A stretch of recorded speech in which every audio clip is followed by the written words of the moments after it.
What's up, people? I'm here. I was almost late. Got out of church late, but I made it. So today we are going to have Mr. David Hirsch. Hello, David. How you doing? And my buddy Gordon. How's it going, folks? So, Hey. We were originally going to have Robert Wood next week, but he's got a move. He's moving. They bought a new house. He's packing up. He's got a book that he's trying to finish with Mr. Hirsch here. Well, he's got a few other books too. Yeah, as I say, he's got quite a bit going on. Yeah. We're going to talk about that book with David, and we're going to catch Mr. Robert Wood later on in the season. Mm-hmm. How's that sound? Good for us. So, welcome everybody to Todd's Corner. I missed you guys for a week or so in here. I went to Florida and visited my dad. Everything's okay so far, and I enjoyed my stay. So that's about all that's been happening. The week back, right after the trip, was brutal. Man, went back to work. The the pile of paperwork and emails. I was exhausted. That was harder than going on vacation. I'm going back to vacation. That's why I haven't gone on vacation. You come back as waiting for me. Work. Yeah. A lot of times you have to take your vacation from your vacation. Right. Exactly. I don't know if anything else is going on except for I do want to say 1612 announced they were going to be doing the Swift. I believe it's it's pinned to my page, to the group's page, and that was a huge thing to do. I didn't see that coming myself. So they snuck that one up on us. I don't know if Gordon had heard about it or not, but they got me on that one. So I'm pretty impressed. I'm sure they'll do a very good job with it, as they do with everything else. Yeah, I wonder if they're going to do the engine bell in metal, because that's going to make it tip over. I mean, the original model, the engine bell weighed a ton. It was really heavy in the back. But since it had a wood framework in the center, it counterweighted it. But I think that was the biggest engine bell that Martin Bauer did in metal. I would say so. Yeah.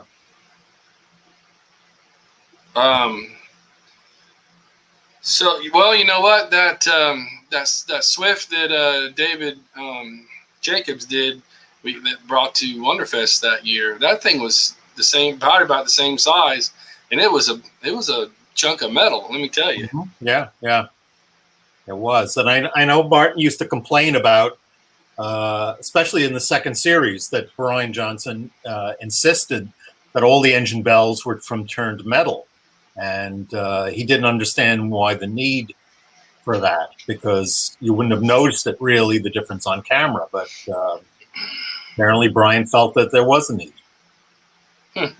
Well, I'm glad they kept it. Yeah. Works for me. Yeah. Gordon, got anything? Yeah, I think turned aluminum makes it. Turned aluminum makes the shop, even on the older promo shots, the older, obviously older TV. When you're watching it on TV, I noticed that I think it looked much better than, like, let's say, some of the other secondary ships that came on once or twice on throughout the show. Yeah, I mean, I think a lot of the reason they were turned aluminum was any of the ships that had to fire the Freon, because how cold it got. I think that was really important to keep them from cracking. But they never fired the tail engine of the Swift. It was only the landing jets. Yeah, I think aluminum makes all of the Space 1999 ships better. Yeah, it just was a big job for. Yeah, I bet. Yeah, I bet it was. Yeah. Okay, yep. Your Ultra Probe looks really good with it. Yeah, definitely. I like it. Okay, so I'm gonna put you front and center, David. Let's tell us what this book is all about and what you and Robert are working on. Well, it came from the fact that I had collected quite a lot of material from ITC once they started clearing out the vaults. And some of the material we put up for auctions at the convention, go to charity. Some stuff I hung on to when we did the Alpha Tech Notebook. Among them, we had things like, this is a guide that, an in-house guide they put together for actors, writers, and other miscellaneous people that they were planning to use on the show. So we've got a pretty detailed idea of who they were looking for. We've got early program information, which was promoting the show when it was a half-hour version. And then I've got the actual writer's guidelines that Chris Penfold and George Belek put together for other writers they were interviewing for the series to write scripts early on before they settled on their core of writers. So between that and I have about 5 different versions of the pilot episode, David Weir's early version of Black Sun, Art Wallace's original Siren Planet script, which became Matter of Life and Death after Johnny Byrne did a substantial rewrite. And then Robert managed to gather a couple of other stories. Plus we have outlines and stuff. So we thought it would be interesting to write about how the show was developed by the writers, per se. So it's kind of a making of Space 99, but not the show as a whole. We're only really talking about the development of the show from when it was UFO Series 2 through the early 1973 or so, until they finally started shooting. And then Robert, with his association with the Martin Landau estate, was able to gather a lot of personal correspondence from the Landaus, because Martin saved everything. We have all the shooting schedules and cast call sheets that Martin saved. So we've been able to construct a really good timeline of the shooting of the first series, because you could see how different it was from any other show where they would shoot in like a 6-day period, where this show was shot over 2 weeks. And because the show had an air date that ended up being a year and a half down the road in production, they would do pickup shots from Breakaway months later. Nick Tate's shots in the Eagle cockpit as the moon is being thrown out of Earth orbit were shot months down the road. It wasn't something that was shot during the initial shoot.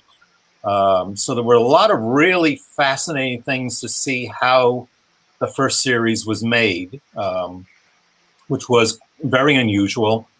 A lot of interesting parallels between the creation of UFO and Space 99, because UFO went through a lot of the same gestation problems, including they started at one studio. The studio closed after about 17, 18 episodes and had to move to Pinewood months later to shoot, where Space 99 ran into a problem almost immediately before they actually started shooting and had to overnight move from EMI MGM to Pinewood.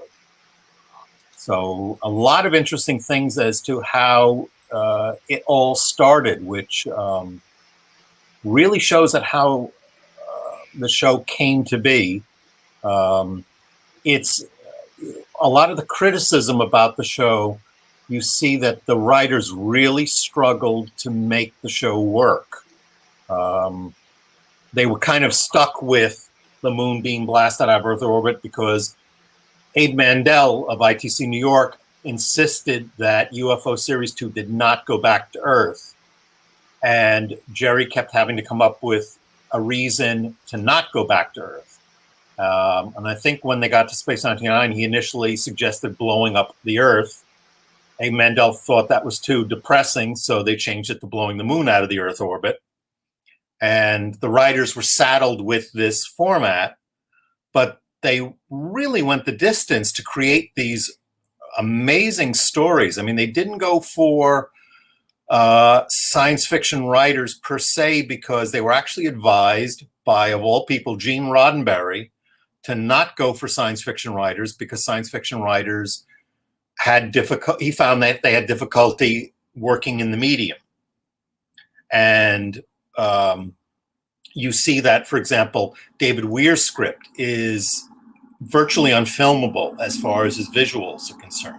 The story, which Chris Penfold writes about in our book, is pretty much the same to the final script, but Chris had to come in and rewrite it in a way that Brian Johnson could film it, because his visuals today could have been done CG, but physically Brian needed a way to do it within the time and budget that he was allotted to do that show.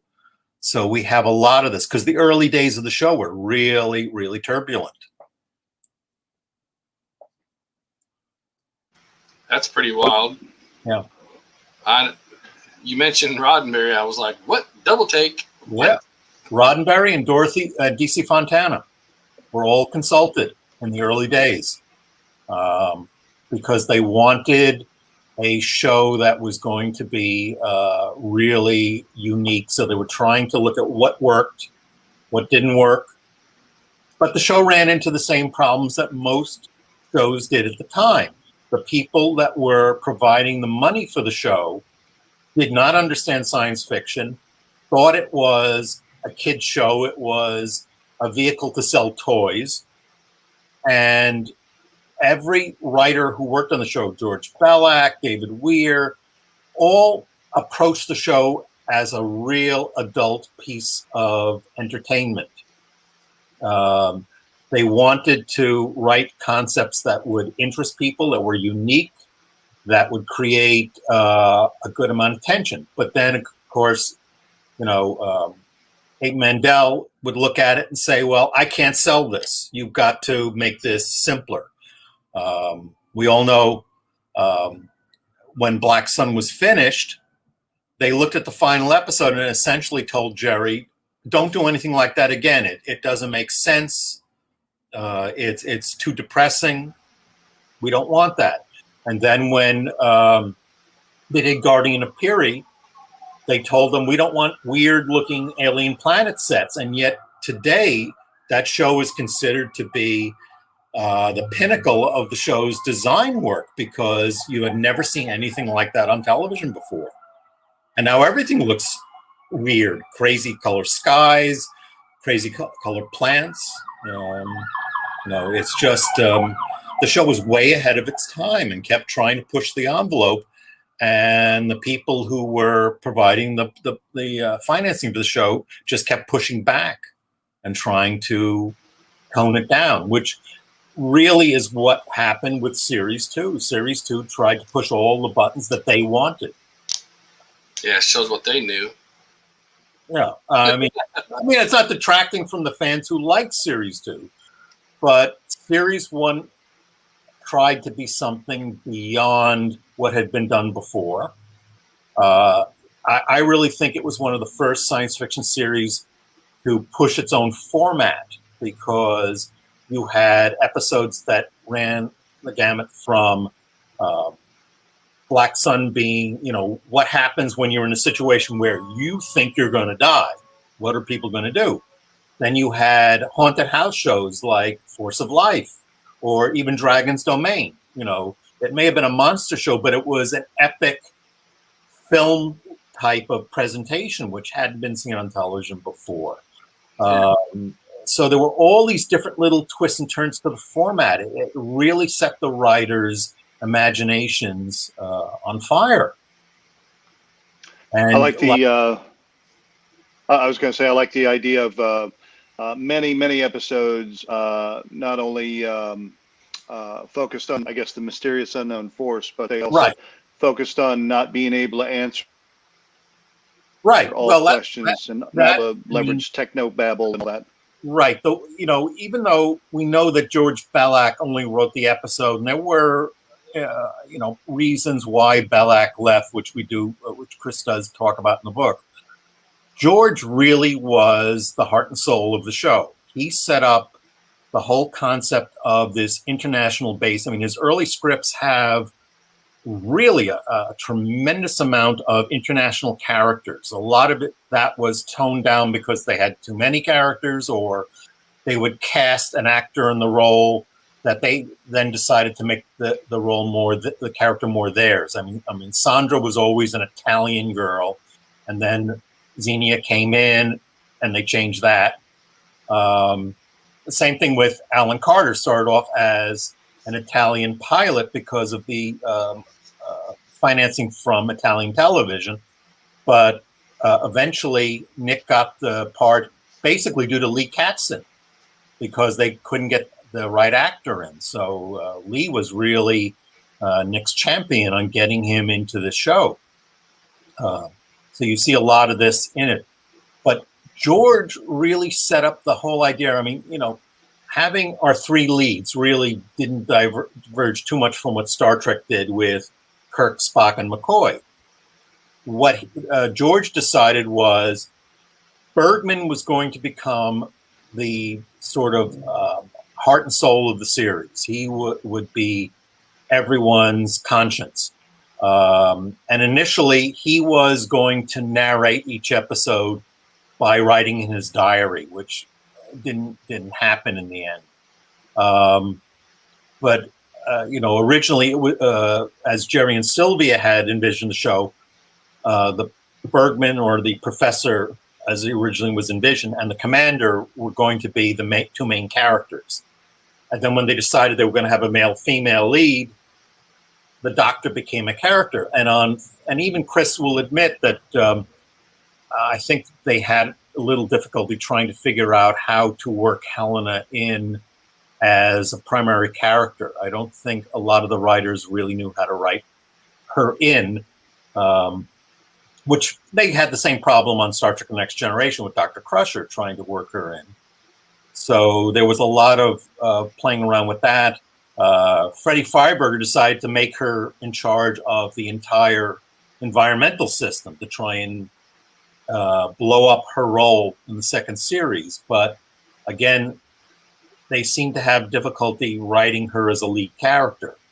But getting back to George, he really did start to hint at the mysterious unknown force in his early drafts, not in a direct way, but an indirect way, with Bergman thinking that something else is responsible for their survival. So that kind of set the tone, and it's kind of in the writer's guide. The writer's guide is amazing because there was a lot of stuff that the show didn't use for any particular reason. I mean, it was like, it reminded me of Mike Okuda and Rick's technical manual, Rick Sternbach's technical manual, where they wrote this whole thing about how the Enterprise D works. And then as the series progressed, the writers started looking for ideas in the tech manual to write about. Well, we have a restaurant area that George designed, which David Weir uses in his Black Sun script. We never see that type of set until Seance Spectre in the second series, which would have been a terrific set for people to just hang out, talk. That never happened. The Eagle, which originally, as we know, was called the MTU, Multiple Transport Unit. What it can do, what it does, what is involved is really, we reproduced in the storyline. We learn a lot of things about it. I mean, those little silver disc areas around the command module are supposed to be steering jets in the original design. I don't think that ever happened. I think it just became a design feature. But there was a whole thing about the nose cone being used as a lifeboat on occasions, or as a separate ship. So even a landing craft, I think, was an early concept. So there are some, amazing little insights into where the show was supposed to go. In some cases, writers tried to go there, but either script rewrites, because Chris really worked. I think he had a hand in every script on the show, trying to get things ready for shooting. And he was burned out by the time he got to episode 20. And he did not complete the season for that reason. And then Johnny Byrne picked up the slack for the rest of the season. So I'm still trying to figure out what they didn't like about Black Sun. I don't think they understood the plot. I just think it was above them because the impression that I always got when I used to talk to Abe's son, Bob, was that his father just didn't understand science fiction. And a lot of network executives were the same way. That's why a lot of shows of that period were the way they were. I mean, you look at, read any of the books, what's his name? Mark Cushman wrote on Star Trek, on Lost in Space, Voyage to the Bottom of the Sea. I mean, Lost in Space alone, you have Dr. Smith as this real evil character. And by episode 7, 8, he's starting to turn into this comedic character because the network was really uncomfortable with him. Cushman's Lost in Space book shows a lot of photos of Smith publicity photos of Smith menacing the children, and they were never used because the network just did not want that. So the show had to change from this really serious science fiction show that it does in the first 7, 8 episodes into a kid's show later on because the network was uncomfortable and pushed for that change. That happens with all shows, that the networks see a character they think is going to appeal to audiences more, and they push that character to the forefront, and the the main characters that started with the show are suddenly become background characters. This happens in a lot of shows, and Space was no different. The only thing it didn't suffer from in the first series was the actual broadcast network putting in their 2 cents. It was the ITC and ATV who were selling the show, going, well, we can't sell this. And the networks didn't know what to do with the show. I mean, the show was badly aired in England. So was UFO, because they thought UFO was going to be another, children's show like the puppet shows. And then they have episodes where, people are on acid trips or, characters are being murdered. And, the show ends up at, midnight, 12 a.m. Because they can't put it on regular time. Right. So now I find it rather interesting that since you're now producing this book, the last 40 plus years, 45 years, we read Tim Heald's The Making of. There was all this year 2 business trying to, promote that season and the show overall. But it's nice to finally get some sort of historical breakdown on, instead of just hearing about, this is, taking some of the sets from UFO 2 and coming up with 1999 with, a couple of sentences from a couple of interviews. Now that you got some really good detailed information on how this pretty much set the stage and how we got to space. Right. I mean, you could, Tim Heald's book is a good companion piece because Series 2 really was a completely different animal. It was, the show was greenlit after the premiere of the first series. And one of the fascinating things we found in the Landau documents was they were supposed to go into production literally a month or 2 after the show premiered. And through one reason or another, it got kicked back until late January of '76. And that put a real strain on the production because British shows were not shot that way. Most British shows were not 24 episodes. They were usually less. And they always shot film shows over a 2-week period, not one like American. So that's why you had a lot of the double up episodes, because they were behind the minute they got before the cameras. So there was always that kind of, we have to catch up. and everyone was under pressure in the second series. You didn't have the ability to do all the different sets of moon base. They were stuck with a standing set, which the first season, beyond main mission and the Eagle cockpit and the travel tube, really every other set on the show was not a standing set. They were constantly being torn down for another set and put back up, since they were all modular. So we see vastly different rooms in Medical Center from episode to episode. The quarters are rearranged. Corridors are rearranged simply because they have to move stuff around the studio. And they were all over the studio in season 1. A lot of Eagle interior shots were done in the North Tunnel. Were not done on stage L&M because they had to move things around. In the second season, they didn't have that luxury, so the Eagle cockpit had to be squeezed into one corner of the set. That's why they had to shorten it for that reason, because there was a lack of space. One of the things that Keith Wilson actually lamented in an interview he did in Starburst was he was told in the second season, we don't want any big sets. We want tiny, intimate sets. So everything had to be of a particular size. He couldn't do the vast, huge sets that he did, like the interior of Gwent or the Ice Cave. None of that could be done in series 2 because they didn't want that kind of spectacle, I guess. He didn't understand that. And it was very frustrating for him.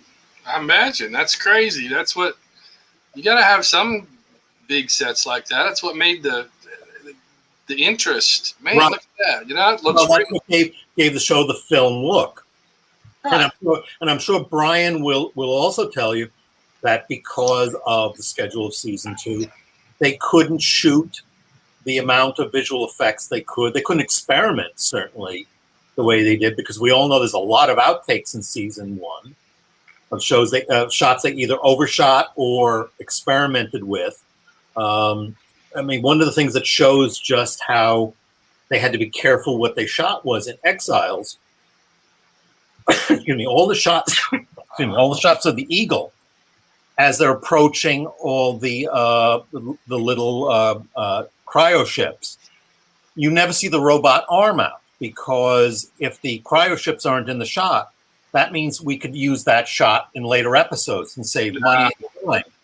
So there's a lot of that thinking in series 2. The Eagles almost never change configuration. We never see the Rescue Eagle in series 2 because, again, they don't have the time and they have to utilize shots that are going to be have the ability to use them in later episodes. Mm-hmm. So it's two completely different ways that they shot both series, script-wise and everything. One of the things that I wanted to talk about in the book that Chris Penfold just could not scratch his memory for was Dorzak, because he knows they used the script that he wrote. He cannot remember what the script was about, but he just knows that, except for the title, the script bears nothing to what he wrote. So I'm like, I really would like to tell people what you originally wrote, but he just can't remember. It's so hard after all these years.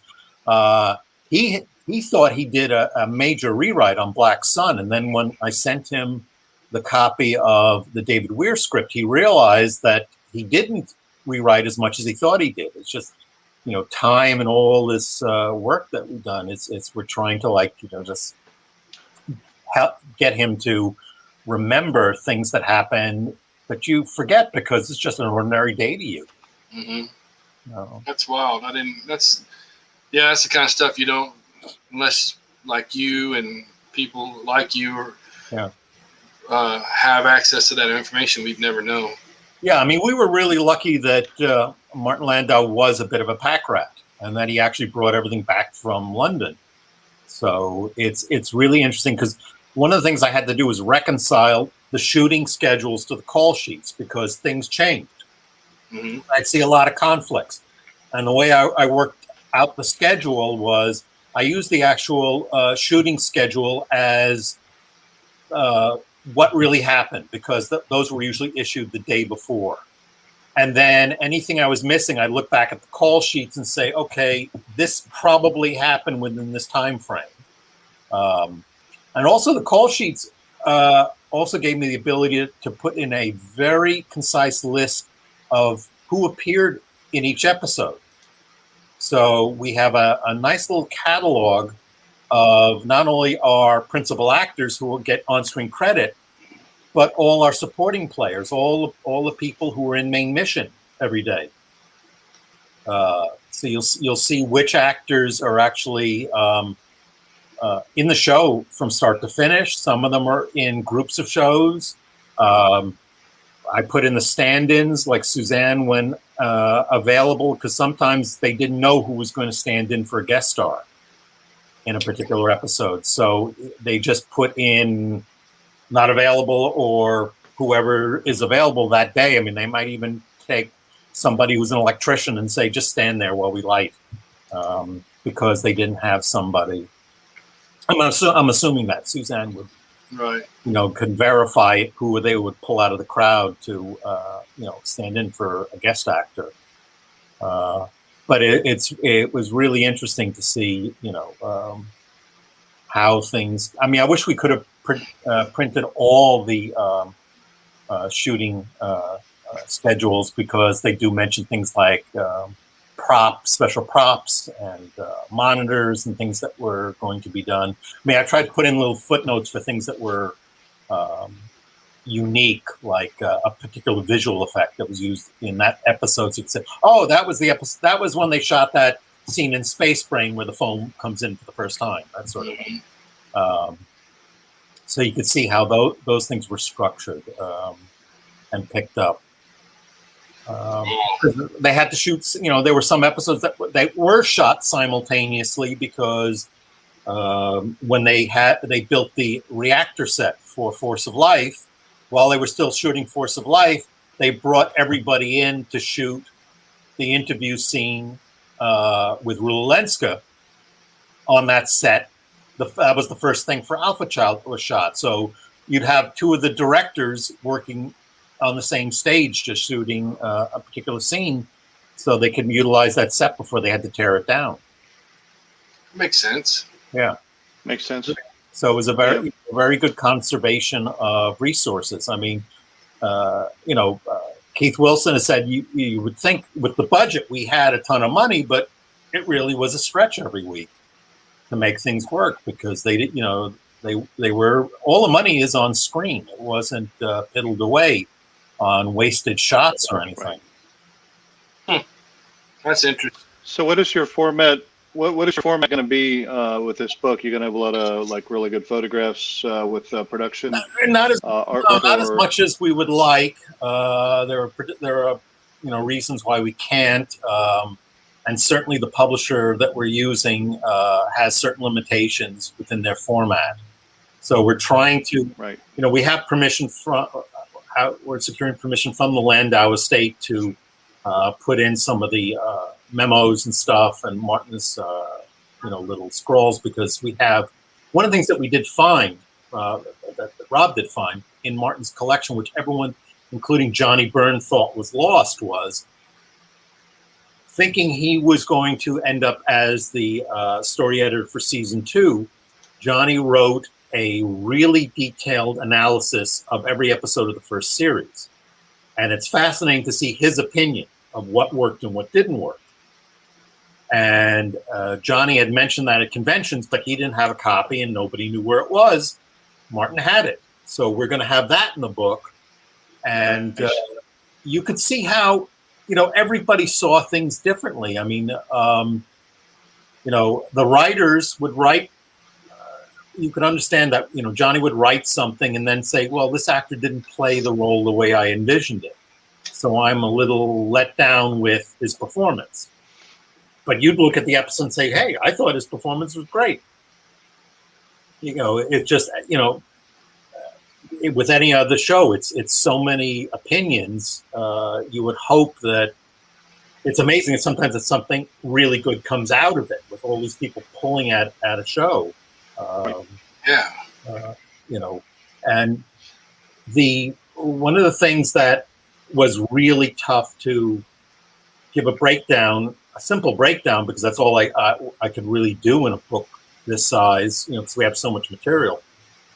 The difference in all the versions of Breakaway, because George Ballack wrote, as I've found, 3 versions. I have 3 versions of his initial script, The Void Ahead, and then after George left, Chris Penfold rewrote it as a final shooting script, which meant that he had timings for each scene, and they retitled it as Turning Point, which refers to Area 1 as a turning point.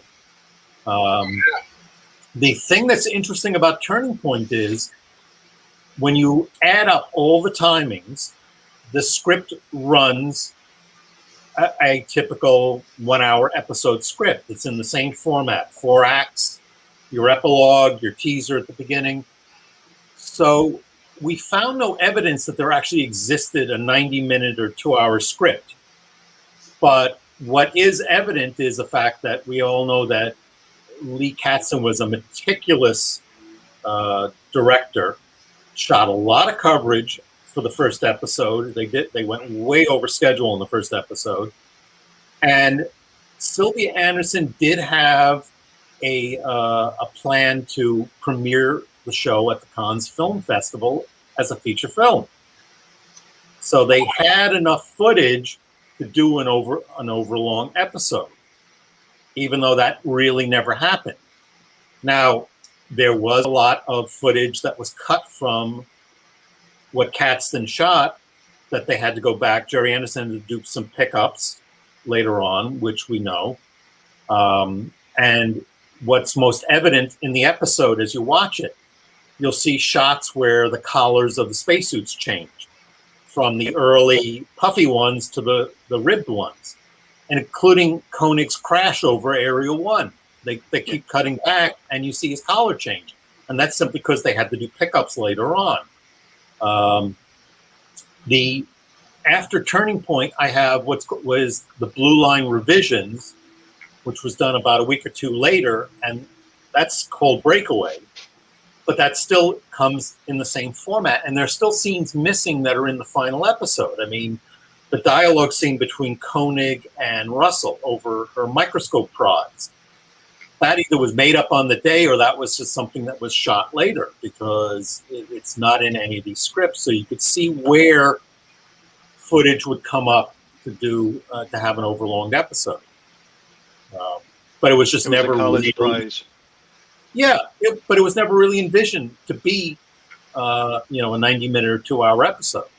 Right. There's just a lot of footage. We know there's a lot of visual effects footage that was excised because Brian Johnson's crew started shooting about a month before the live action crew started. So they were shooting a lot of material.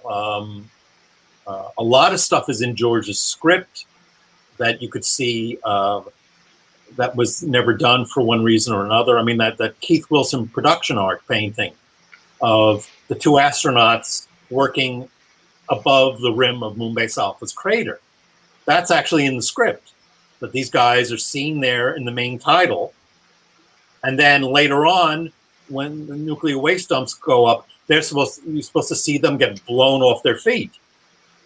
But that shot was either never filmed, or they couldn't film it because it involved an optical effect, which they never really did. Jerry always shied away from opticals.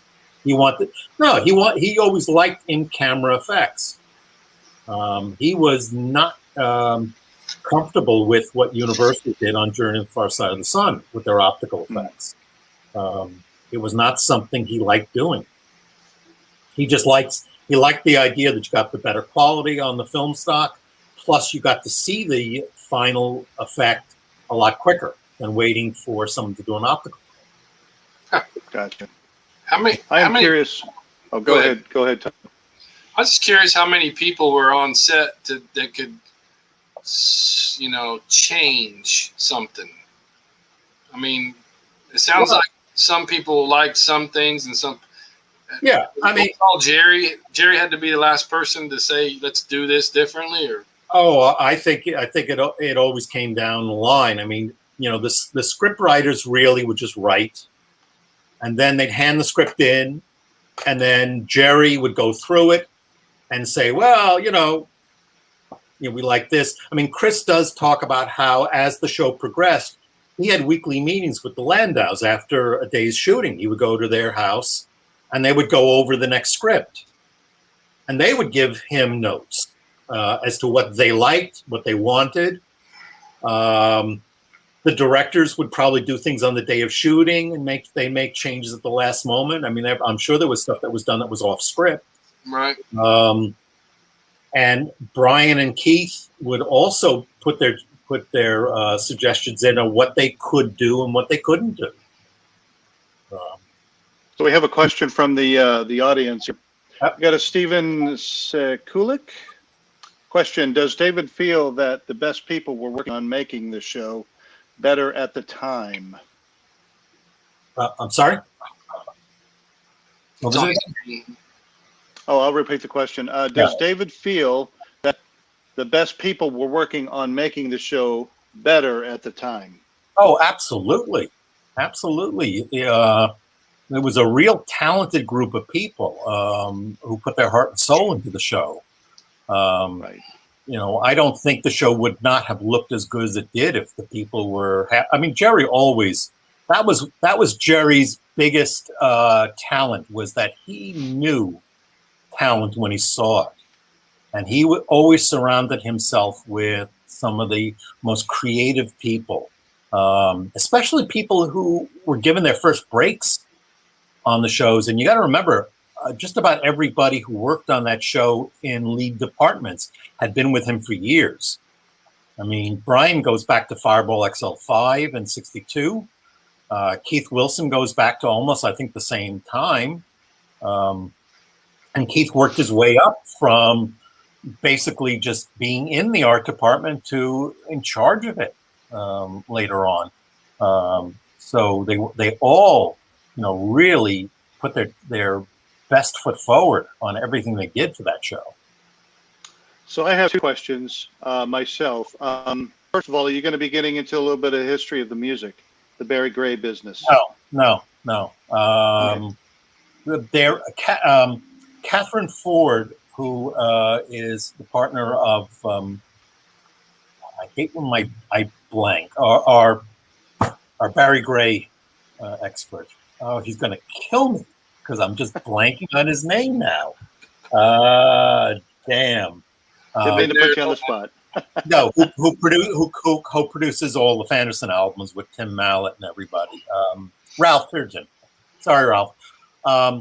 They are writing the definitive Barry Gray biography, which Gotcha. I supplied them with some material that I have.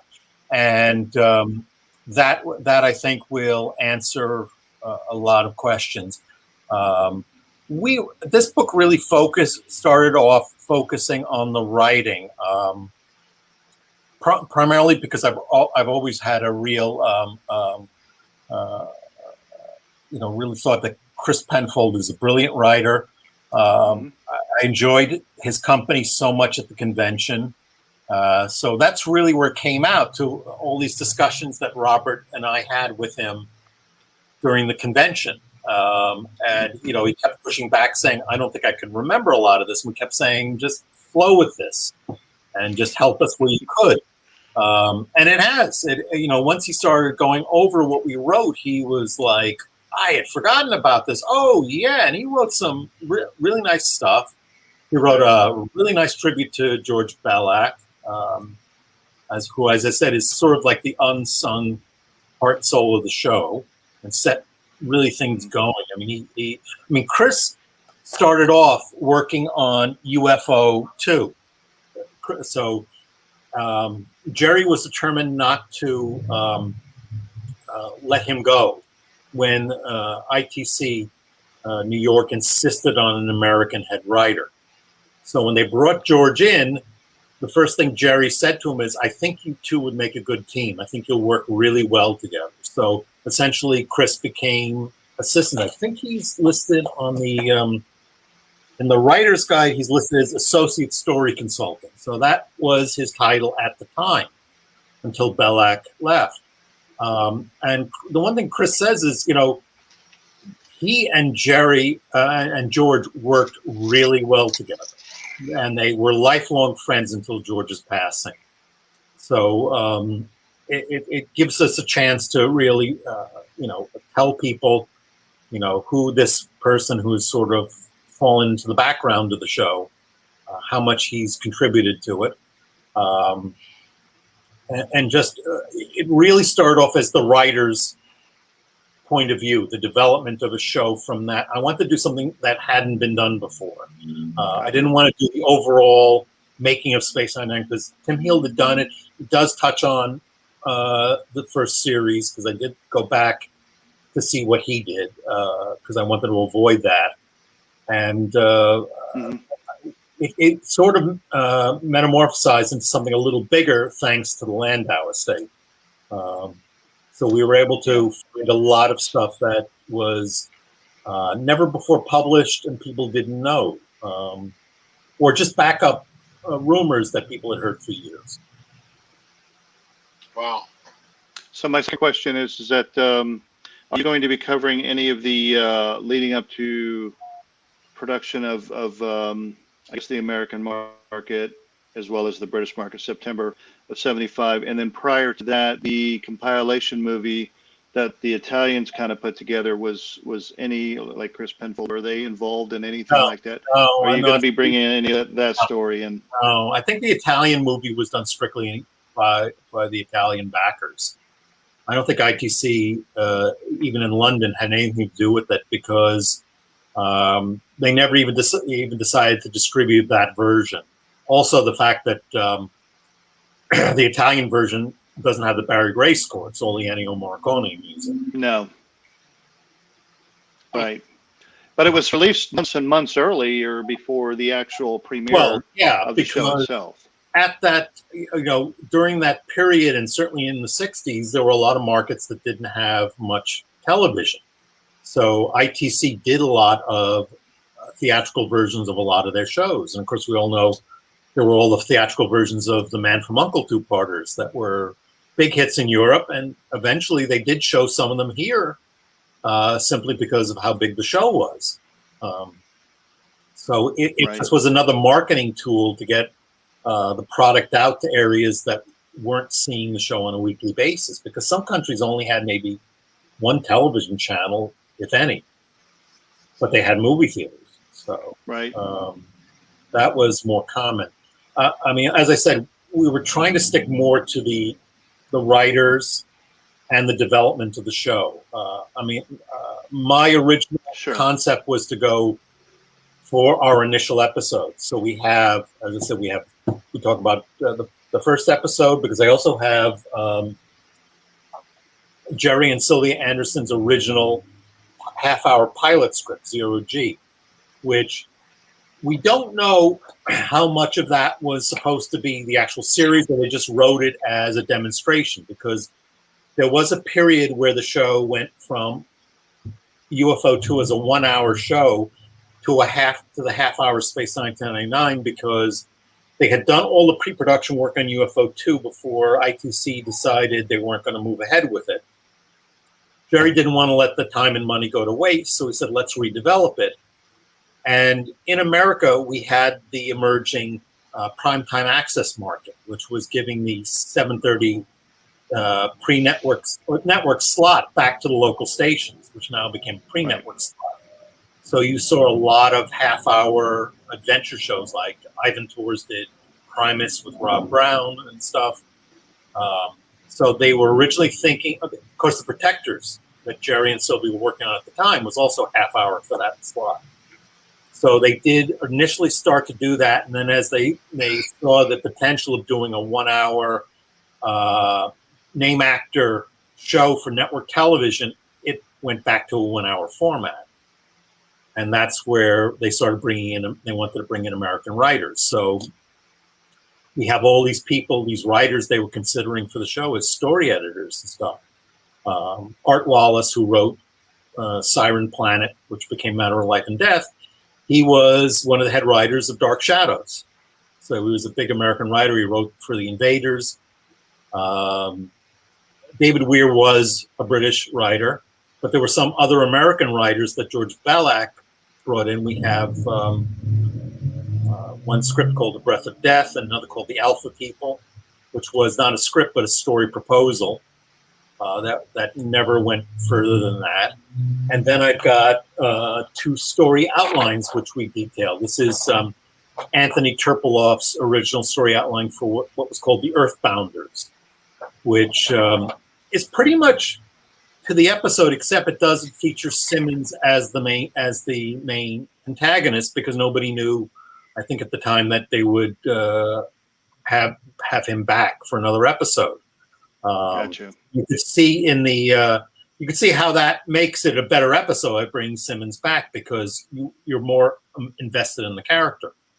Another early story outline, which is interesting, is this is pretty detailed. This is called The Fly Trap, and it's credited to a writer named Donald Johnson, which Chris doesn't remember who Donald Johnson is, other than he either is a pen name of somebody, or it could have been a story outline that was just freely submitted. But it basically is the proposal for the episode that became Ring Around the Moon. And again, the main character that's involved with the alien computer is not a regular character. And you could see by all these little changes that it makes it a better episode. There were a lot. We have some early story outlines that were pitched in the half-hour format script that became final episodes, including a couple that never were used. And a lot of those apparently came from Jerry and Sylvia Anderson, like War Games was an original, like, 2-sentence pitch from them. So you could see how other people suggested ideas and they just became bigger episodes, because back then it was a different type of world with writers, where people would pitch an idea and you just run with it. Now everything's got to go through, the guild and stuff. Right. So it's a bit more complicated. That's why you have shows that you don't have the rarity that Star Trek: The Next Generation did, where they freely opened up to pitches by first-time writers. But anybody back then could do it, and there really wouldn't be any repercussions. Like, oh, you used my idea and didn't pay me. People would always contribute something to a show, to make it better. Looks like Stephen has another question. Mm-hmm. Oh, wow. Does David know if we will ever see a compiled book of all the Space 1999 production artwork, sets, costumes, models? Does he know anyone working on one? No, you got to remember a lot of that has to do with the more you get into actual production material, the more you have to deal with ITV, with licensing. Mm-hmm. So it's a question of what's it going to cost you. I know Sean McClure had to pay ITV quite a lot to use actual frame clips for the Martin Bauer book. I mean, but that's just the way life is. So to do an official authorized book, you have to pay them a lot of money, and that's nice book too. Yeah, I mean it's a tricky thing, but hopefully somewhere down the line we're going to be able to do something more with some of the material that we couldn't use in the book for that reason. And gotcha. I perfectly understand that. I expected, we were going to have a problem. I would have loved to have used a lot more of the behind the scenes shots in the book, especially talking about like Michael Sheard, who ended up in Dragon's Domain, originally played a character in Breakaway that was supposed to be a major character in the series. He was the guy in charge of Nuclear Waste Area 2. And there is photos of him because they did start shooting with him, but the character got cut out eventually. I remember seeing some of those photos. Right. Yeah. Right, yeah, they're in the network Blu-ray. It would have been nice to have a lot of those shots, and show a lot of the early rehearsal shots, because you see the astronauts rehearsing. We couldn't use color in the book, but you have those shots of the astronauts with the red squares on the backpacks and the chest pack, because they didn't have the numbers at the time. Right. And then you see all these little set changes. I remember the prop that was bought for the last convention by James Lynch, the little key thing. You see all the shots of Lee Katzid working with the two actors playing the nuclear waste area technicians, and they're unlocking something with this key. And all that scenes got cut. Huh. That's not right. Yeah. I wonder when people pay these things to ITV, does any of that money go to anybody that was in the series, or is it just all theirs? Yeah, it's all theirs, but you got to remember they're paying to maintain the archive, the prints and everything. It just, the fact that the shows are still available, that's where all the money goes. Just to give you an idea what is involved in this, friends of mine who produce soundtrack albums, when we're looking for a movie or TV show score that we want to do that's really like, take a show from the 60s or something, to get the studios to go through their archives to look for the raw materials is like pulling teeth, because they look at the value of what it costs them to do this. And is it worth their effort? Because now they got to go through legalities. Who are they going to pay? In the case of music, is you got to pay the music union, you got to pay the musicians, the composer. Is all this worth our effort? Now, with Space 1999, the Landaus had a certain amount of pull when it came to approving things. Due to what happened with the Sybil Danning adventure videos, Martin got very involved in approving licensing. And at one point, he withheld permission for certain graphics to be used. That's why when Silver Screen released the Barry Gray scores the first time officially, there are no photos of them in the booklet for that reason, because they wouldn't approve any artwork. Yeah, I think a number of companies suffer from that. The classic TV toy figure folks, Blam Comics, they had to change all their artwork, make it look a little different. Right. Rights are a complicated issue. Music rights on a show, and it's the same thing as if you want to go back and use footage that was cut. If it involves an actor that was supposed to get residuals, then now you got to look into legality. Do we have to pay him something? Right. No. That's why all these like reissue movies that they're doing now, like Justice League, it creates, you're creating a whole new product. You got to pay people all over again because you're creating a new movie. I'm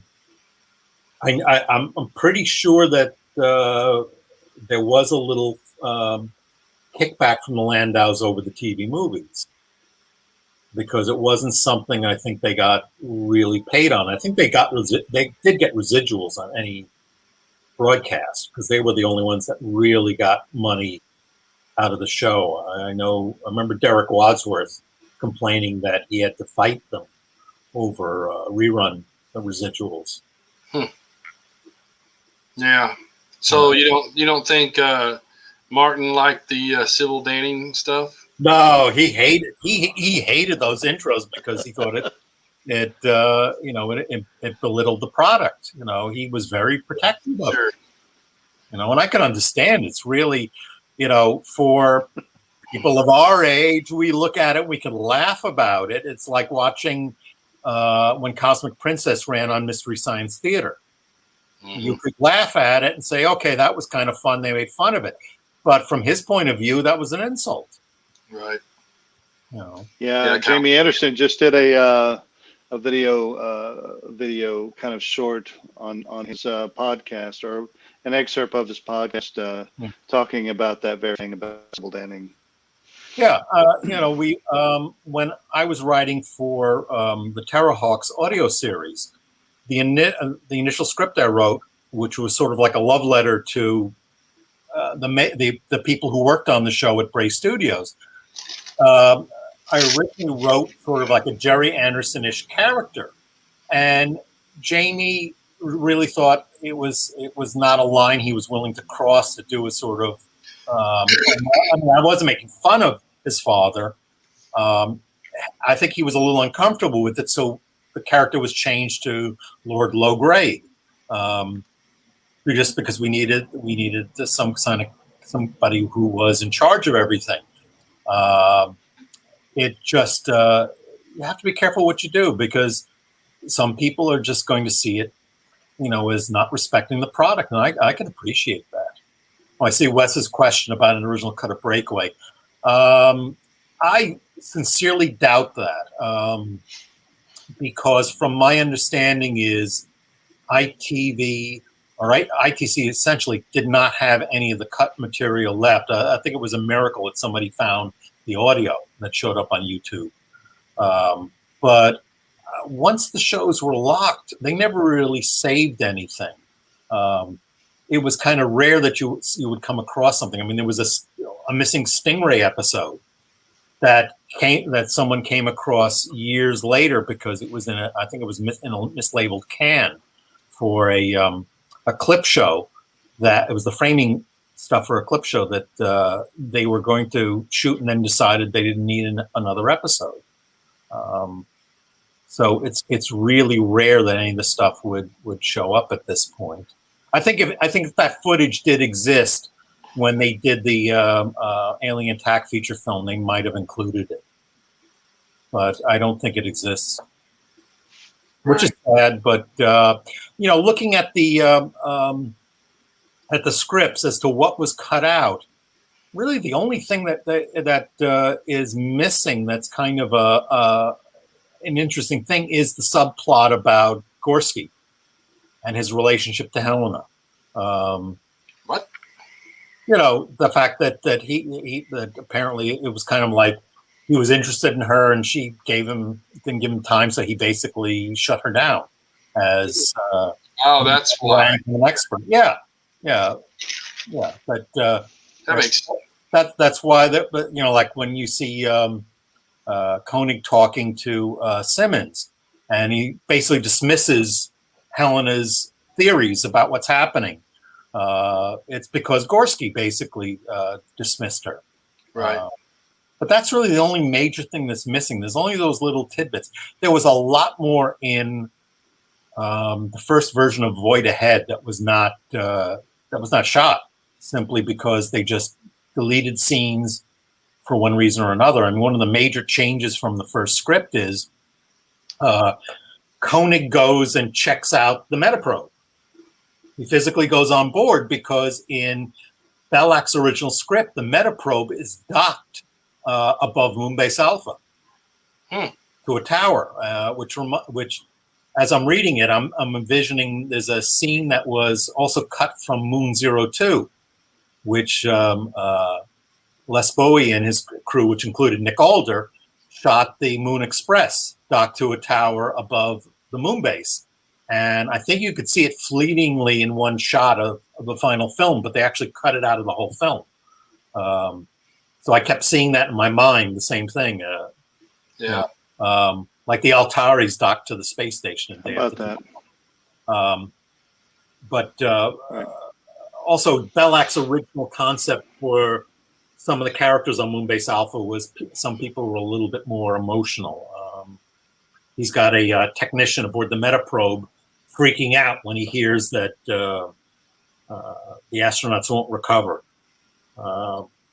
So I think in looking at the show now, I think Chris Penfold and everyone were kind of wise to make the base less volatile.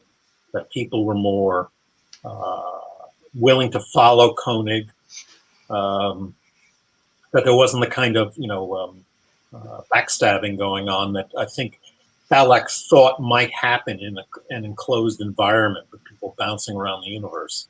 Yeah. Speaking of the space state or the probe, metaprobe, and even Steven said something about it. I always felt like there was, you were talking about Professor Bergman and the being something that was driving. Yeah. I always thought it had something to do with meta. Yeah, that was an avenue that the Big Finish audio series was supposed to go down. Well, then they finished the series off with... I don't like biting the hand that fed me, but I was not really happy with that first story. As I'm listening to the reimagining of Death's Other Dominion, I kept thinking, I would have bought it if they're on this planet for a century or something. It would have made more sense for Roland to be the one to send the signal, or whatever the character was renamed, to send this signal to bring them out. That would have made that a lot more interesting. I mean, I'm not faulting Andrew Smith's writing, because he's written some great stories, and certainly his last story of that trilogy is superb. It's great.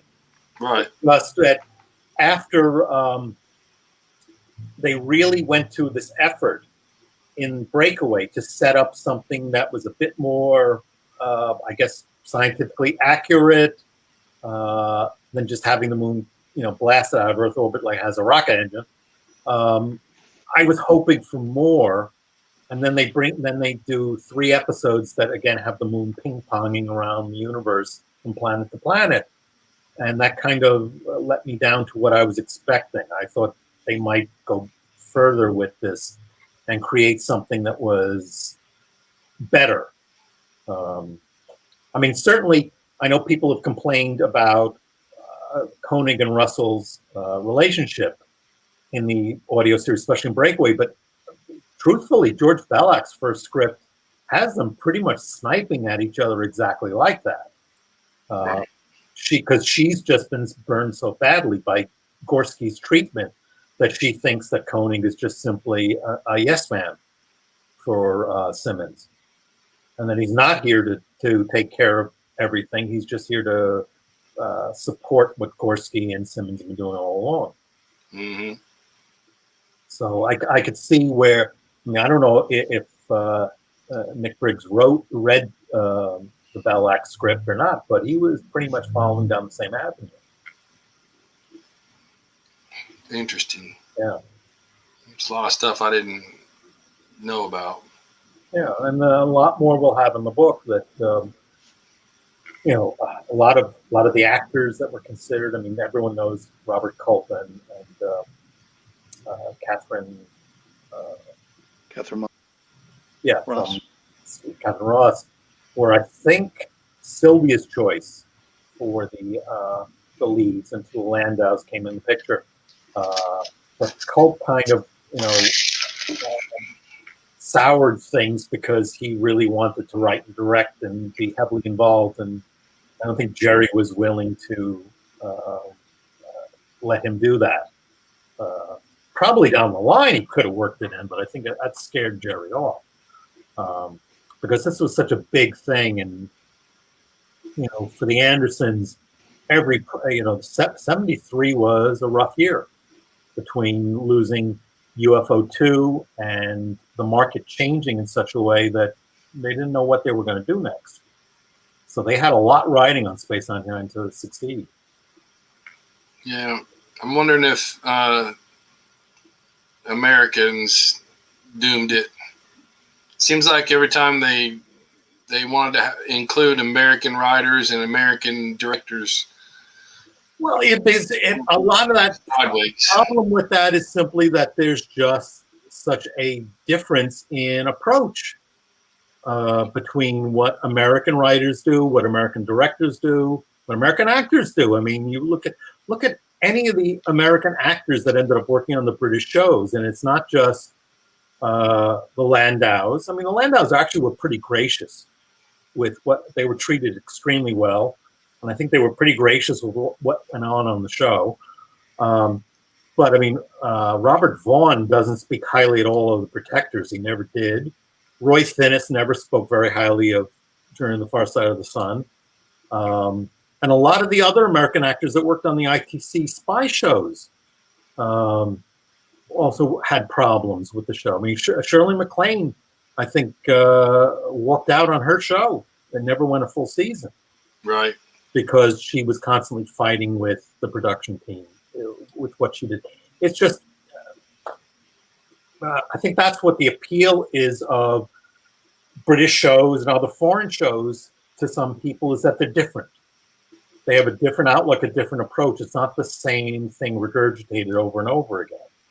But the same is true in England. Certain American shows, Planet of the Apes was a major hit in England, where over here, the network canceled it because they didn't get the ratings they expected.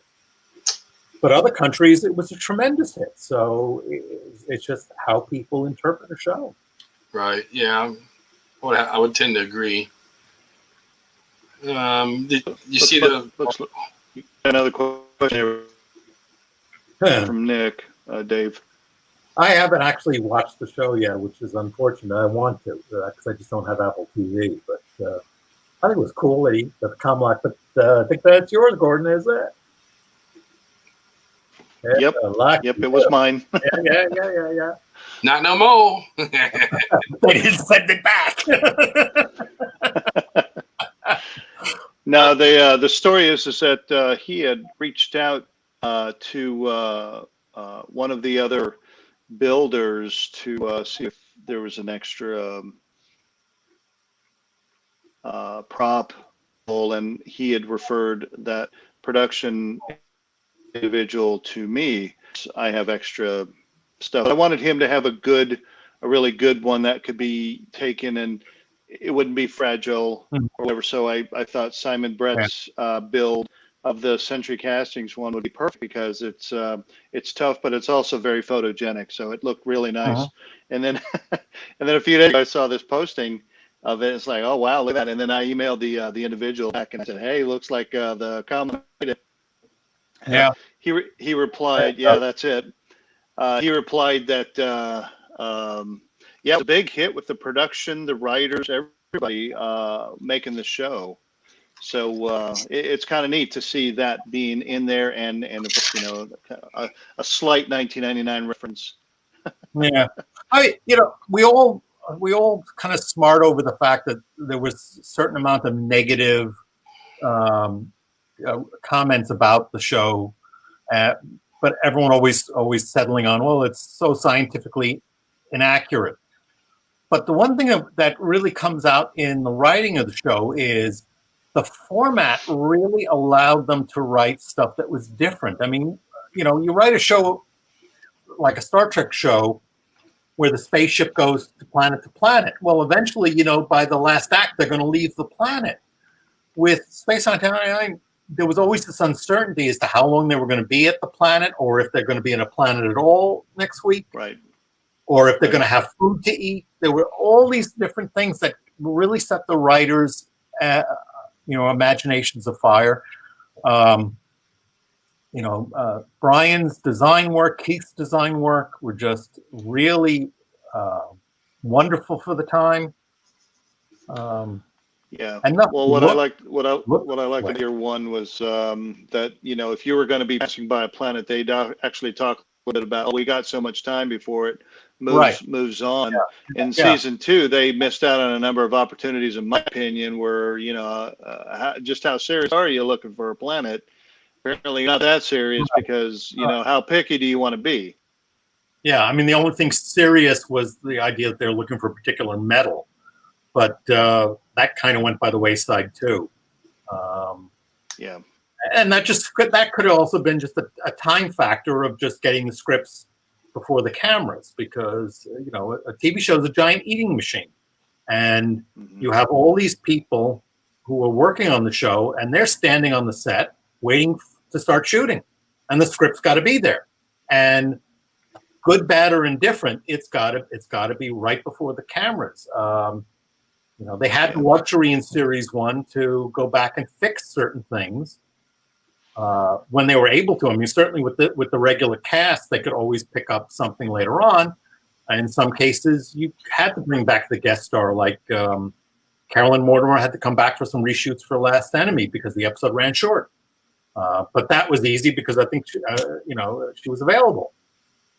But you don't have that luxury on a show that's working on a very tight shooting schedule. For the writer, something could get cut for time that's, you look back and say, gee, if we had that scene in, it would explain the whole plot.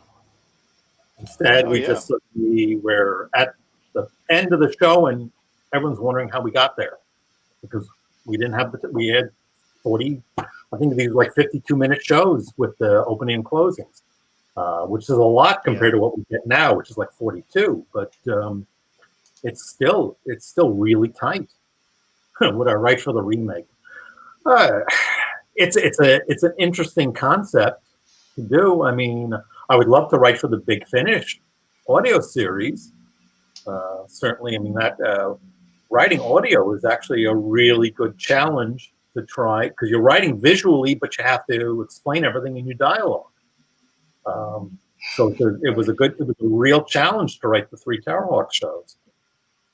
I don't know if I want to take the challenge to adapt an episode. I mean, I give the writer, credit for trying to, I guess, what he thought was improved Death of the Dominion, although I don't really think the episode was any better. It was just a little different. It's still a good story as it was, but it's tricky to go back and improve an episode. I bet that would be tricky. Yeah, I mean, I don't think there's any episode in the first series, at least, that I could say, oh, I could do better on it. I don't think so. Yeah. Around the Moon. I mean, come on now, full circle. Well, I mean, Ring Around the Moon. The one thing that if that was an episode that I was offered, I'd try and run more with the whole thing about the potential of Helena dying from what's happening to her. I mean, that's what makes that episode so much better than the original storyline. The character in the storyline is, Technician of the Week or something, and we don't know if this was a character that would have been established in other episodes, but you have an emotional connection to her. So what happens to her is important, and you could always make that better. Someone could take Dragon's Domain and make it even more horrific if they wanted to. I mean, that's one way to go. That's true. And there was a little bit of unfinished business to how the spaceship graveyard moves that you could work something into that. I mean, there's certain little explanations. I don't know. I like the mysteriousness. Well, no. I mean, you can make it even more mysterious, but you could have characters sort of speculate because they kind of took that as face value. But there's a lot of things you could do, explore certain avenues, but I can't go into it and say I could make something better. I don't think so. No, season 1 I think is locked in. As obsessed as I am with the show, I'm pretty set on. No, like I said, yeah. I mean, David Weir's script about as close as you can get. Right.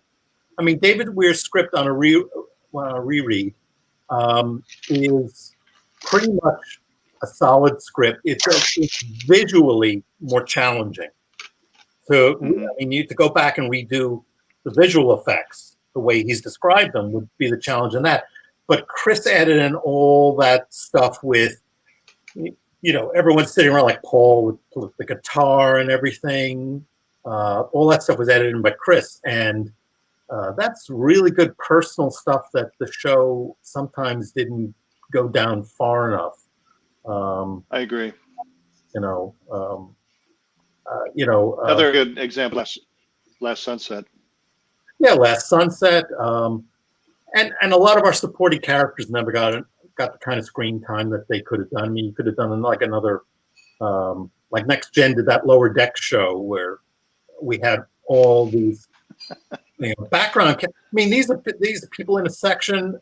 I mean, we could have done early, that whole group from Seance Spectre. We could have done stories about how. Oh, I was going to say, yeah, like life in hydroponics, Moonbase Alpha, or whatever. Well, no, but when you hear about stories about crews being out on the surface at remote locations, these were things that were never really explored in the show.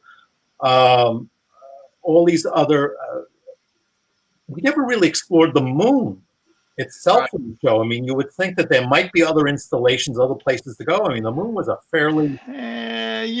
Catacombs to the Moon, Mark of Argonaut, just a little bit, I mean, I think the novels did a bit more exploration to what went on in the moon. And those are some things that are much more interesting to do than just Planet of the Week. So, so what do you think?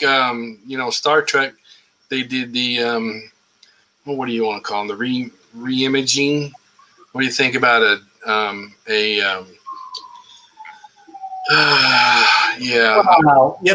because anyone pushes me, I always say that Series 2 is the remount. The reboot. Oh yeah, it's the same actors, same props, but it's a different show.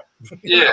I was just thinking maybe like the Domain monster, making it more. No, I mean, what the Big Finish approach to just start off from the beginning and try and take it in a slightly different direction. Mm-hmm. The same but slightly different. That interests me more. I mean, I don't want to give anybody ideas, but I've come up with my own kind of concept as to how the moon broke out of orbit and went through different areas of space, which I thought is a much more possible way than just it drifting. And I think that kind of format would have made a more interesting show. I was always fascinated by thinking like Stargate Universe was season 3 of Space 99, because now they're on a spaceship and they only have a certain amount of time. The clock ticks down and they just keep popping up all over the universe. And we got 5 hours, or we got 5 days here. Let's explore that planet and get back. Yeah, I always wondered how a lot of times when they come into orbit with another planet, or how do they know? How do you? What's the time limit? I mean, you go down to the planet, or you get close enough to a planet, you can go check it out and see if there's. There were episodes in the first season where Bergen was saying, "Oh, we're only going to be in range of this planet for like 5 days." The computers figured out the trajectory of the moon in relation to the planet, and they all know how far the Eagles can go and return. I think did one of the novels have it where the Eagles were like couldn't get I know in there were in what was the second season episode AB Chrysalis, where they had to refuel the Eagle coming back because it was too far away. But they generally know their limit of going to and from a planet.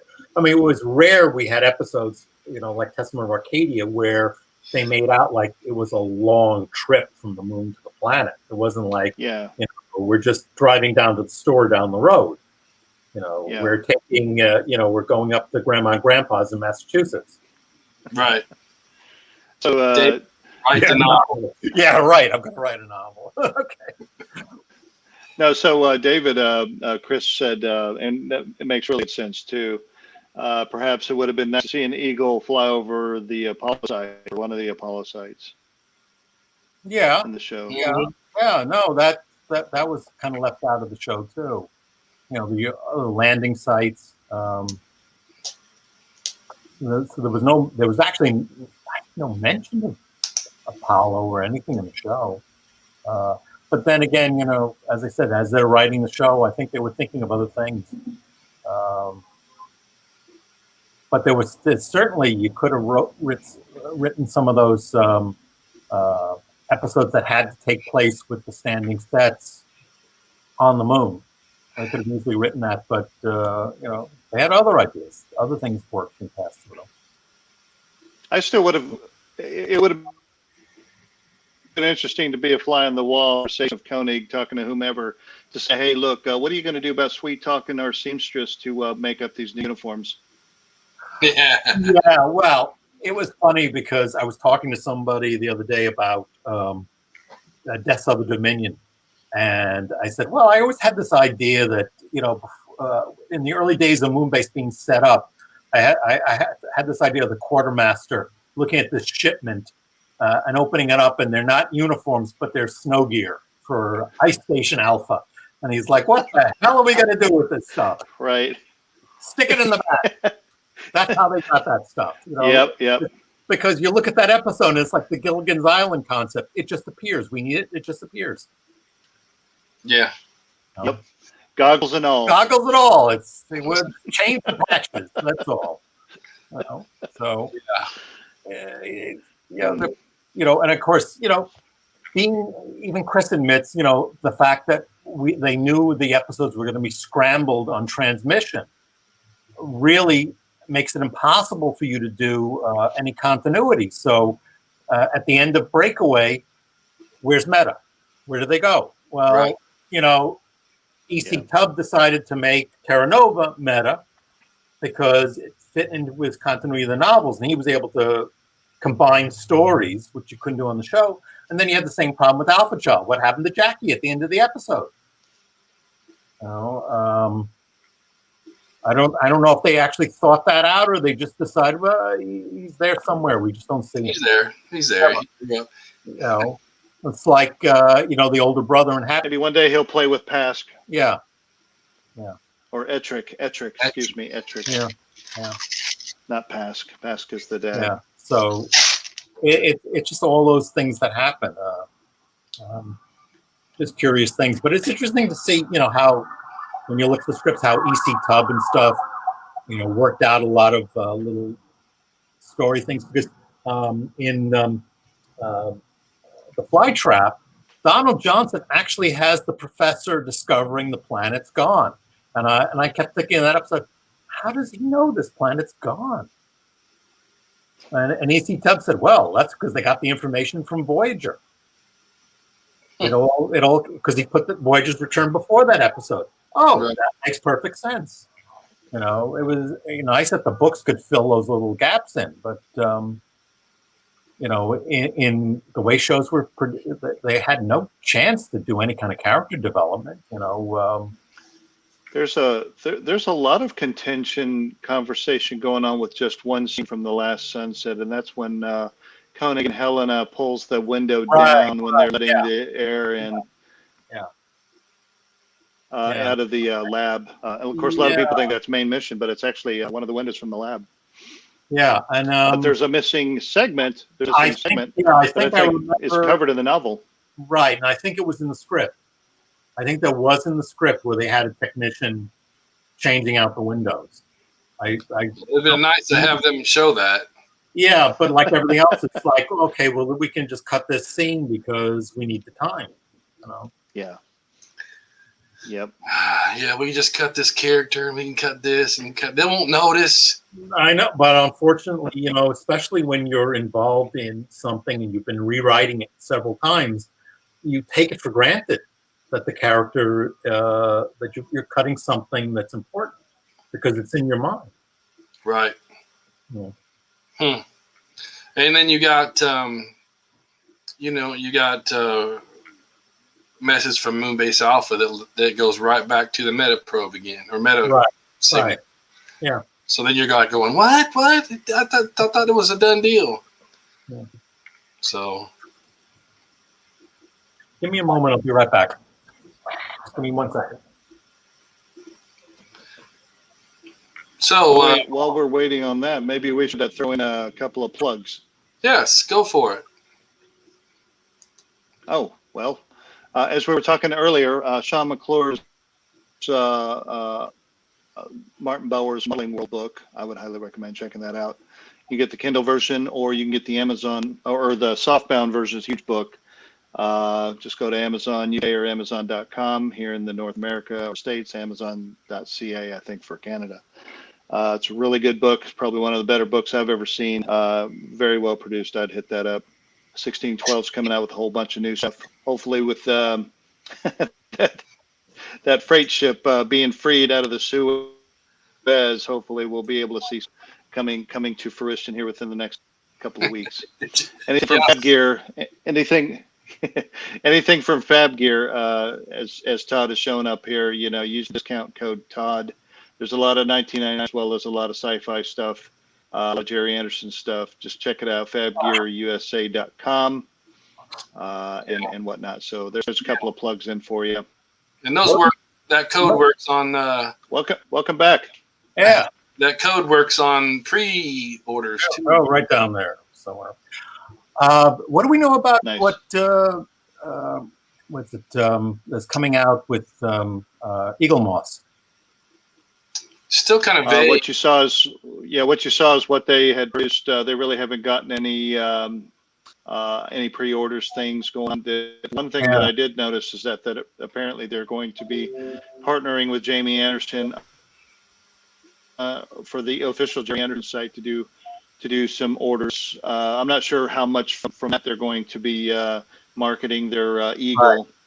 Yeah. But the Eagle looks pretty rough. Well, rough meaning not painted. But it'd be interesting to see if there's going to be a final version of that Eagle. I'm going to buy one anyway. Well, you have the room for it. I don't. That's a little bit smaller than your original. Yeah, the original. It actually is not that much smaller because the original actually measures out to about 10.5 inches. Yeah, they kind of rounded it up to 11. So you have room. You can stack it between that, the 22-inch replica, and then the two, the 1612 and the Product Enterprise. I'm like, and the two Konamis. Oh, now, don't forget your Dinky. Now, if they were the Dinky, and if they were all Konami scale, that would be a different story. I mean, that's a big scale. Yeah, that would be nice. Wouldn't it? Oh, but I do like them a little bit. I do like it a little bigger than this. Well, yeah. I mean, if we were doing a whole series of in-scale models, that would be super. I totally believe that the photo that's in circulating right now is just a test shot. No, it has to be because it's just the way the windows on the passenger pod is painted. I mean, if you look at all the other the Star Trek ships they put out, they're nice. No, they have really intricate painting on it. They could do all the Aztec painting on the Enterprise and stuff. They could do all the little dressing on that. I would be very disappointed if they didn't. Yeah, I mean, the one thing I hope is that they don't do the same kind of blocky dirtying down that was on some of the other ones. Right. I mean, that's what kind of, I mean, Product Enterprise was really notorious for that, and some of the early 1612s. I mean, the Immunity Syndrome edition, the pod's got really blocky looking grays on it, which look very appealing. Because it's only on the pod, it's not on the Eagle itself. Mm-hmm. Ben did say just as long as it's not as crappy as the Snow Globe version. Oh, hell. Open the Snow Globe, take it out, put the Konami in. That's a good idea. There's been talk about that already. That's what they should have done. Ouch, that was ugly. I agree. I couldn't believe, one of our friends at the convention was really excited when she bought one. Yeah. She was, I got one. We're like, good for you. Yeah. Well, look at it. You'll stay excited until you look at it. The box is better. Yes. Yeah, the box. Yes, it is. Yeah. I was going to say that very thing. That's funny. I mean, hey guys, listen, I gotta roll. So you guys keep on continuing the convo. Okay. Dave, wonderful again to chit chat with you. Always, Gordon. Hope you have a wonderful day. Todd, thanks again for the opportunity. All right. Take care of yourself. Sorry? Take care. You too, sir. See you, buddy. Have a good one. Yeah, I think they'll come out with a much better photo here soon. Yeah, I mean, trying to get the word out. I mean, between them and 1612, you're going to have a lot of people doing variations of the same model. So yeah. so do you want to get them both, or do you want to just hook up to one series? The advantage to the Eagle Moss ones is you get the magazines with it as well. Mm-hmm. Yeah, that should be interesting. And I think they set it up also as a subscription service, where I think you get automatic shipments, don't they? They do. I don't know about the Eagle. I would assume all the series, because that's the one thing that is kind of frustrating with, especially with 1612's little mini Eagles. It would have been nice if they did it sort of as a subscription thing where you can get them like shipped every 6 weeks or something.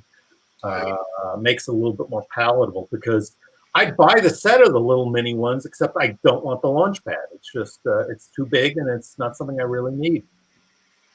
Well, you can always sell it. Yeah, they're doing it. I see all kinds. I know. There's some guy on eBay who gets the models, the 1612 things, and then breaks them up and sells them in bits and pieces. That's almost, I don't know. He's doing a good job at it because he sells them. So yeah. I take that back. I have bought a couple of the display pads off of him.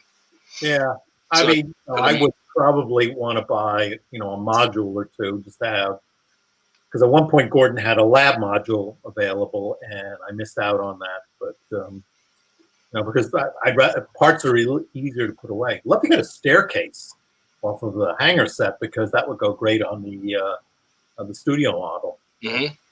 Because it's not that far off scale. Well, it is actually. No, actually, it is far off scale, because they're about 14 inches, I think. The 1612 ones. The 1612 or 12 inches? Or 12. Yeah, so they're not far off. We can find you one. Yeah. The moon buggies look pretty much in scale. The one that's in the 1612 looks pretty good next to the Eagle. Yeah.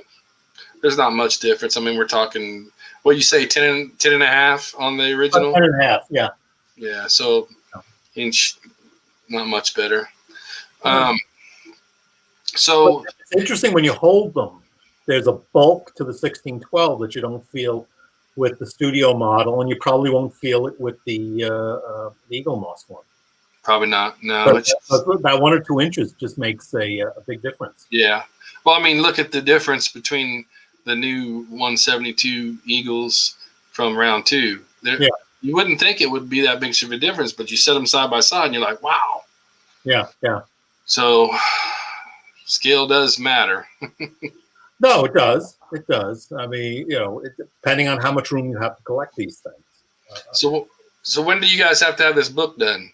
The contract says we have to deliver it. I believe it's the middle of May.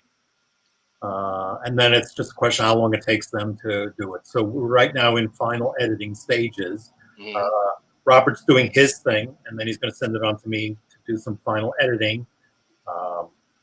I've sent him some additional graphics because we were hoping that, like his Destination Mumbai South, we were going to have a color photo section, but that's not happening because the costs of printing have gone up. I mean, the current version of Destination Mumbai South does not have a color photo section. It's all black and white now. Right. So I had to convert all our images to black and white for them, and so we're just making all these little things. We were hoping to do the book in 2 volumes. That didn't happen because they weren't interested in that. So anything that we jettisoned what we didn't need from volume 2 and put everything together in volume 1. So it's going to be a nice big book. Cool. I'm looking forward to it. Yeah. Maybe we need to get Chris on here with you guys, or you, or yeah, well, definitely. We can pick his brain some more. yeah.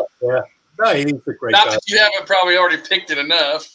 No, things will always come to you after a while. I mean, I've been reminded of things, and I've forgotten they've even happened. Right. It's the way of life. Someone sent me a photo the other day of like a group that I went out to dinner with on a trip to LA. And except for the friend of mine that's in the photo that I stayed with, I don't remember any of these people. I don't remember being in this restaurant. It happens. So I can appreciate that. We're talking about. Got to remember, I think Chris was about 30 years old when he did the show, or in his early 30s at the time. So he had just come off another show that Jerry had admired, and that's how he got the job, because he was working at the same studio as UFO originally. Right. And so that was the start of his career, and he's done a lot since. He did the second series of the Tripods.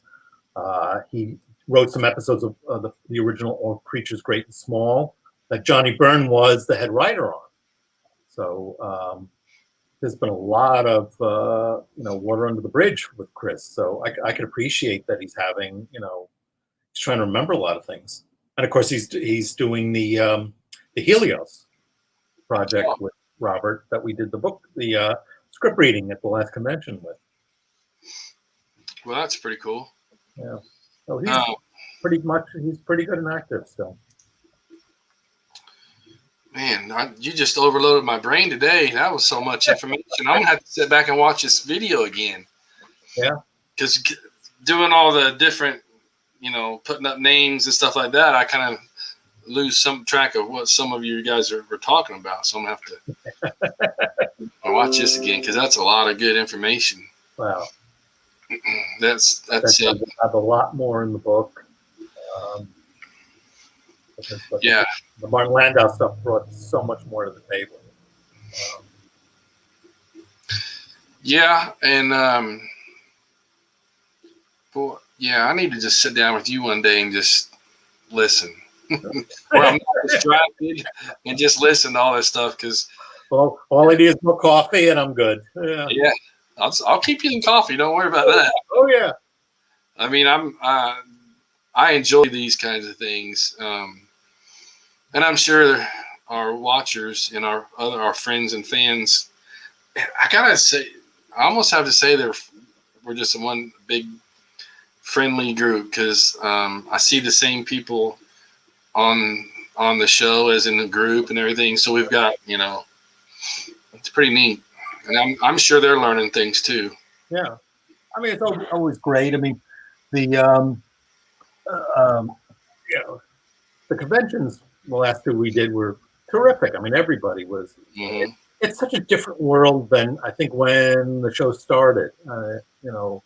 Right. Because it's been on for so many years, and we see this resurgence, and people are discovering. I think the show has found its time. Right. Where it was way ahead of its time, especially the first series. It was. Yeah. As intense as that show. I would love to do not a convention, but a fan gathering. Yeah. Not I won't necessarily have any. We wouldn't have any of the actors. It would just be us fans get together. Bring a few things. Just have a big area, set up, and we could all just sit back and just talk about things.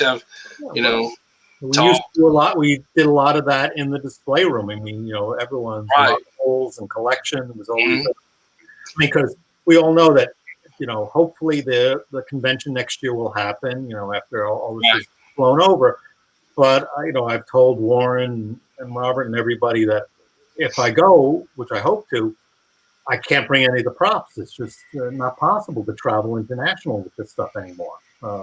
Even if I was flying to the West Coast, it would be an issue. So it's really a difference when we're just hopping in the car and driving to Pennsylvania or something. Right. Yeah. That was the convenient part of it. Yeah. Which I'm glad we picked that area, because I got to see those things and meet you guys, and it worked very good. And you put everything into a U-Haul. Yeah. Yeah, that was interesting. Yeah. But that's the only way to do it. It's like you're not going to take all that stuff and put it in a plane and fly across the world, across country. It just can't do it. If I go, if it happens in 2022, I'm going to take very little baggage with me, and I'm going to be a fan. Exactly. I mean, you guys would have been horrified when Phil Ray came to the convention in Massachusetts and had the original 44-inch Eagle in pieces in his luggage, all wrapped in towels and stuff. Unreal. Because that was the only way to bring it.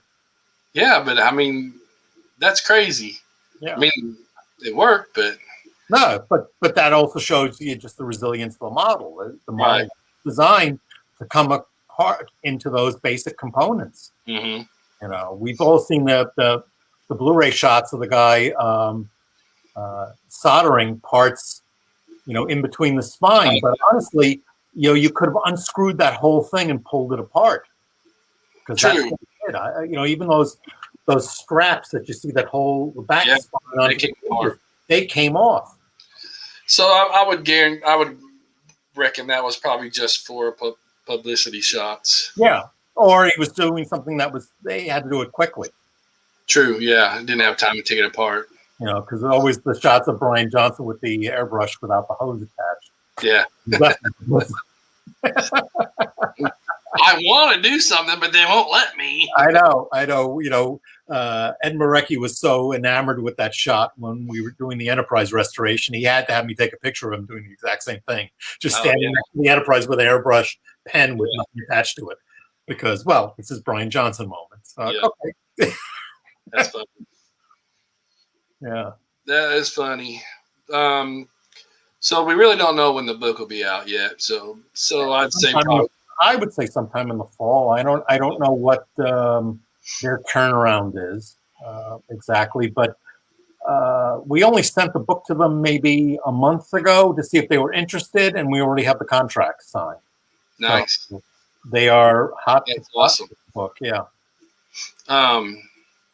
What's it going to cost? $19.99. I've got a few things that I sell for that just because I have to sell something for $19.99. Yeah, I remember when I bought that Mattel Eagle when it came out. I think initially it came out for $19.99 and then it went down. Yeah. Price, but it was like, well, that's an appropriate price. Yeah. Mm-hmm. Well, I think we've had a pretty good episode today. Yep. I appreciate it, man. Always. I wish for everybody that joined late, you know, Robert we'll catch him later on in the season after he gets all his book stuff done and everything. I'm sure he'll be happy to join by the time he's settled into the new home. Mm-hmm. We have to. Are they staying in the same area? No. I think he's moving to the next province. Wow. Right now he's near Vancouver. He's moving further east. That's a big move. Yeah. With the whole house, you know. Yeah. So interesting. Yeah. So it's he's just got everything on the computer at this point. Everything else has been packed up. Yeah, it's gotta be tough. Trying to do a book and move. Oh my goodness. Well, it's not just my book. He's working on some other projects. Oh, I know. Yeah, he said he was doing some other projects too, trying to get them finalized. Yeah. A heck of a time to have to move. Yeah, well, better now than months ago. So. Yeah, and probably before it gets nasty out too. If he waits too long, he'll have to be trying to do that in the wintertime. But in Canada, can't be very fun. Yeah, it's not that far north. So. But yeah, I'm looking forward to seeing him and talking to him about, you know, his interactions with Barry Morse and stuff like that. Oh, so yeah. Plenty to talk about, even the book by then still too. Yeah, like I say, there's a lot of projects because I know he's doing some stuff with the Landau estate still. Mm-hmm. He's working mostly with daughter Susan, and that's why we got a lot of the stuff from his dad. So it, you know, we got some good stuff. Right on. Yeah. All right. Well, I'm gonna let you get back to your Sunday. Okay. Give my love to the wife. I will.